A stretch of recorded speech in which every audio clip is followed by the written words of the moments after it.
అనిల్ కుమార్ అభివృద్ధి నిల్లు మాటలు ఫుల్లు. పోలవరం చర్చ వస్తే పర్సెంటా 0.5% అంటాడు. పోలవరం ఎప్పుడు పూర్తి చేస్తామంటే బుల్లెట్ దిగుతుందంటాడు. నీటి పారుదల గురించి తెలియని నోటి పారుదల నేత అయిన మన కర్మ. అందుకే ఈయన చూశాం, తొడలు కొడతాడు, మీసం మెలేస్తాడు, పిచ్చి పిచ్చిగా మాట్లాడతాడు, గావు కాకలు పెడతాడు, కానీ అభివృద్ధి అడిగితే నోరు కూడా తెరవలేడు. ఈయన ఒక పెద్ద ఎమ్మెల్యే. అందుకే మీరు ఒకసారి చూస్తే ఇప్పుడు దొంతాలి వద్ద బినామీల పేర్లతో రంజీవ్ అజంతా పేరు మీద 100 కోట్ల విలువ చేసే ఆస్తి 50 ఎకరాలు కొట్టేశాడు. నాయుడుపేటలో బినామీ పేర్లతో 58 ఎకరాలు కొట్టేశాడు. ఇస్కాన్ సిటీలో బినామీ పేర్లతో 87 ఎకరాలు కొట్టేశాడు. ఇవన్నీ చూసుకున్న తర్వాత ఇక్కడ ప్రజలు చీ కొడతా ఉంటే ముఖ్యమంత్రి ఇతనికి సీటు లేదని చీటించేశాడు.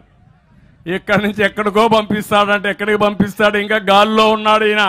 నిన్న చూసా ఏబిఎన్లో అనిల్ అలిగి వెళ్ళిపోయాడు, జగన్మోహన్ రెడ్డి గారికి ఏదో ఇది అనిల్ని మారుస్తున్నాడు కాబట్టి జగన్మోహన్ రెడ్డి గారి ఈ వేదిక మీద నేను చెప్తున్నా, రాష్ట్ర బ్రేకింగ్ వేసుకుంటావో రాధాకృష్ణకి చెప్తా ఉన్నా, అరే బిడ్డ అనేక సార్లు చెప్పా, మళ్ళీ చెప్తున్నా, చాలా సార్లు చెప్పా, మళ్ళీ చెప్తున్నా, జగన్ అన్న ఏది చెప్తే అదే శిరోధారి మనకు భావించే వ్యక్తిని అనుకున్నాడు.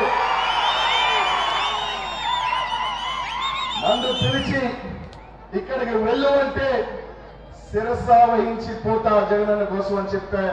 అలాగే ఈరోజు జగనన్న నర్సరావుపేట బొమ్మన్నా పోతా, లేకపోతే ఇంకో దగ్గరికి బొమ్మన్నా పోతా, ఇంకో ఎంపీకన్నా పోతా. 2 సార్లు శాసనసభ్యుడు చేశాడు, మంత్రిని చేశాడు. ఈ రోజు గూడూరులో నిలబడి 10 మంది నా కోసం చప్పట్లు కొట్టినా, నేను ఇంకో ప్రాంతానికి పోయి నా దగ్గరకు వచ్చి సెల్ఫీ తీసుకున్నా, నేను చిత్తూరుకి వెళ్ళి ఇంకో మూలకి వెళ్ళి నా 10 మంది నన్ను గుర్తించినా, లేకపోతే ఎయిర్పోర్ట్ లో నిలబడి సెల్ఫీ తీసుకున్నా, అది అంతా కూడా జగన్మోహన్ రెడ్డి గారి చలవ, జగన్మోహన్ రెడ్డి గారు పెట్టిన భిక్ష. ఎవరికి ఏ స్థానం శాశ్వతం కాదు. 2014 ముందు నెల్లూరు నగరం నాది కాదు, అంతకుముందు వేరే వాళ్ళు ఉన్నారు. ఈ రోజు 14లో నేను వచ్చిన 19లో